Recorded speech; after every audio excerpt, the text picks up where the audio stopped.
Hey, what's up YouTube? Donovan Smartphone Guy here to do a quick video review of the KNF Concept.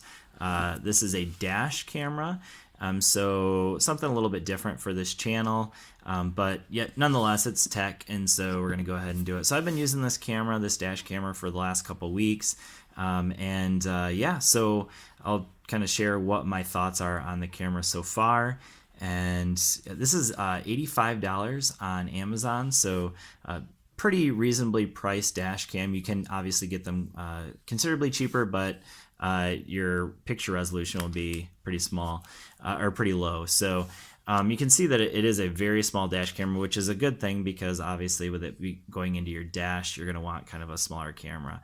So that's definitely a plus. So in terms of what you get with the camera, this is the data cable it comes with. So you can use this to plug it in to charge or for data. And it does have a mini USB, not micro. So I'll show you what that looks like in a little bit. So that's definitely an older style charging cord.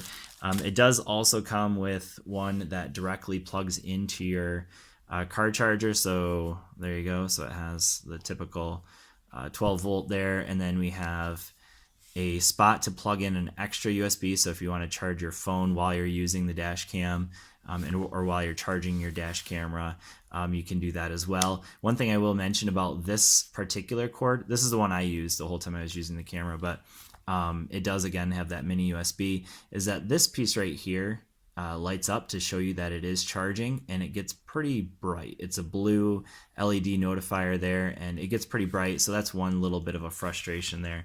But that's the charging cord, and it's really, really long. Probably won't need that much. It does also come with an extra filter lens here as well.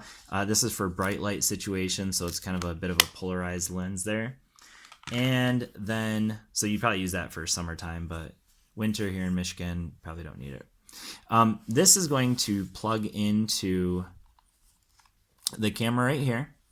Okay, so it does have, as you can see, it does have connectors, and that's because you can also plug in the charger directly into this as well. So this is what's going to suction it up to your windshield, and it works very well, locks right in. So this is the locking mechanism here, and you're not going to get much of any movement at all with your camera because that locking mechanism works very well. So that's what you're going to use to mount it. The camera itself shoots in resolution up to 2304 by 1296 pixel resolution. And so with that, I can tell you from personal experience that that's really not necessary.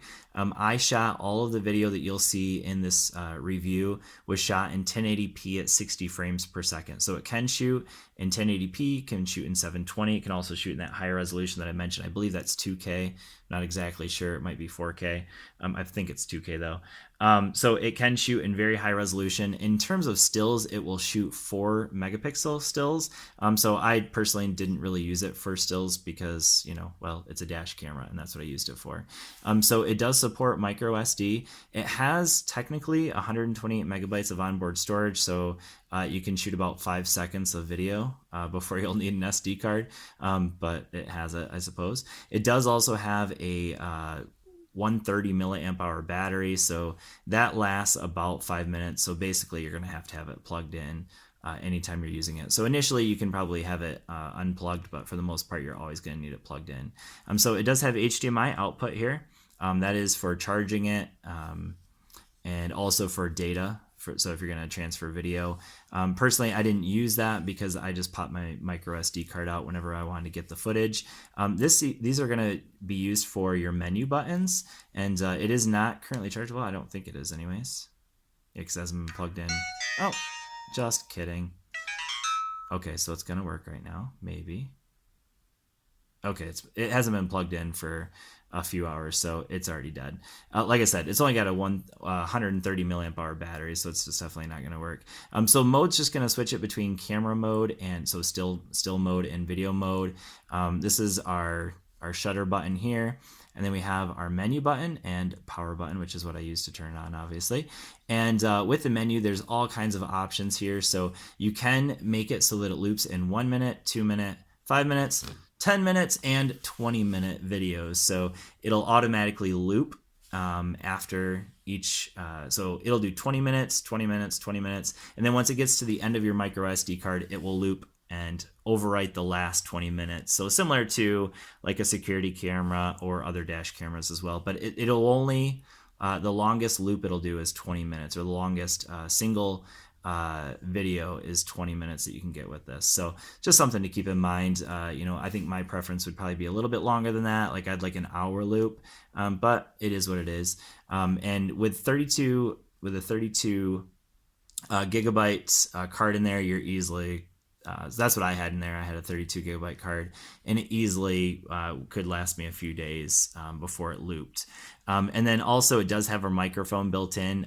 In the videos that I'm going to show you, there won't be any microphone because it's mostly I ride share with the guys, so a lot of us talking in it, so you don't need to hear that. But anyways, I'm gonna go ahead and show you some daytime footage of what it looks like. And again, all the video I shot was at 1080p at 60 frames per second, and then also some nighttime video. So thanks for watching. I hope this has been helpful for you. K&F Concept dash cam. Again, the link's down in the description if you're interested in purchasing it. And I will see you all in the next video. Peace.